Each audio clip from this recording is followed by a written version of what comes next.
For this craft, I just started out with 13 jumbo wooden craft sticks, like the jumbo popsicle sticks from the craft store. I used my miter shears, or you could just use heavy-duty craft scissors or a small saw, and just trimmed off the rounded edges. This way we can make a little planked sign. If you just want to buy an unfinished wood sign at the craft store, feel free. I just decided to make one for fun.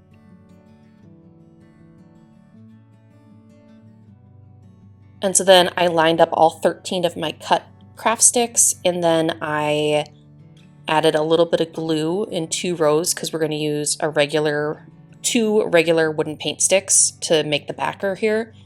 So just a little dab of E6000 glue, and then right next to it a little dab of hot glue. Maybe the E6000 was a bit excessive on this project. You could probably get away with just hot glue. But then just lay that paint stir stick right down, and then glue the second paint stir stick, and you have a little slatted sign. But like I said, buy an unfinished wood sign.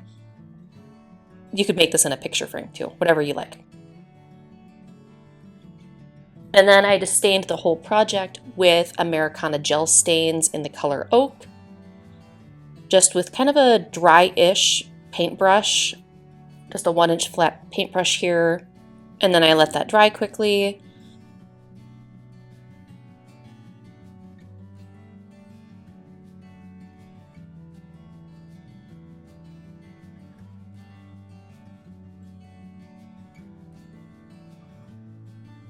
And then, okay, bear with me, y'all. I was trying to be, I guess, thrifty because I have this giant bag of orange buttons in my craft stash, but I didn't want to do all orange. I wanted different colors, but it seemed silly to buy other color buttons when I have all these buttons sitting in my craft stash and I didn't want to buy more supplies. So I painted them. And so what I did is I took double-sided tape and laid it on a piece of scrap cardboard, and then I laid all the buttons on the double-sided tape so that they would stay still while I painted them with a pouncer brush.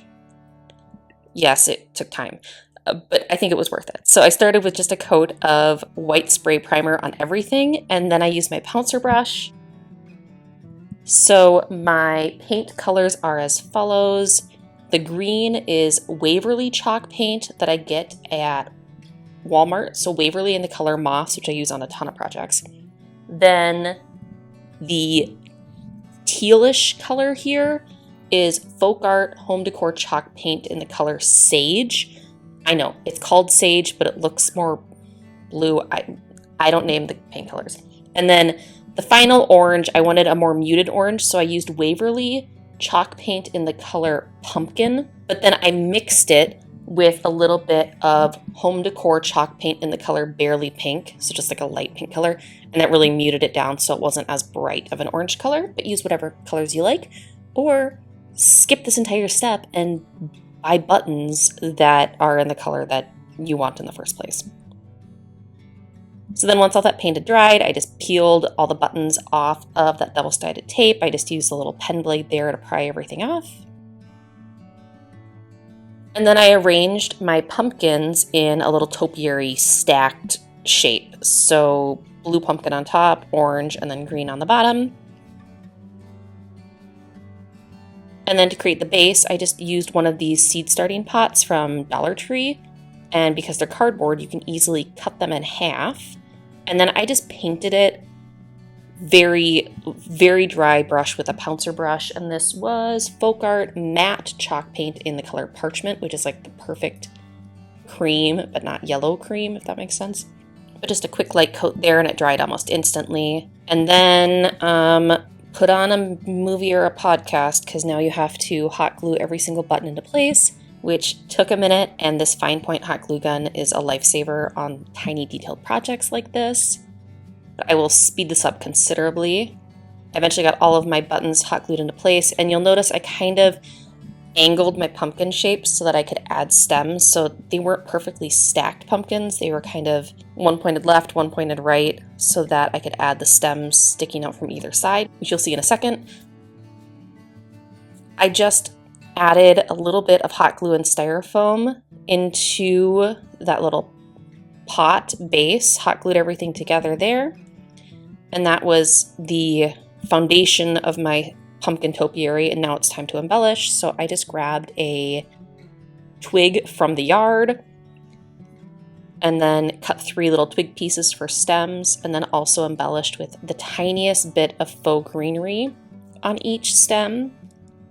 And then I also tied 3 little bows with raffia. So you loop it around your fingers a few times, pinch it in the middle to make that figure 8 shape, and then tie another piece of raffia with a simple double knot in the center of that figure 8.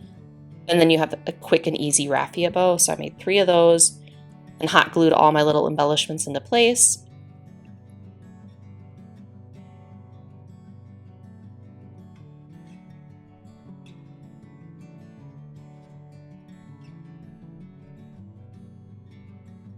And then I just finished everything off by adding a little bit more raffia into that little pot at the bottom to cover up the styrofoam, and that was it.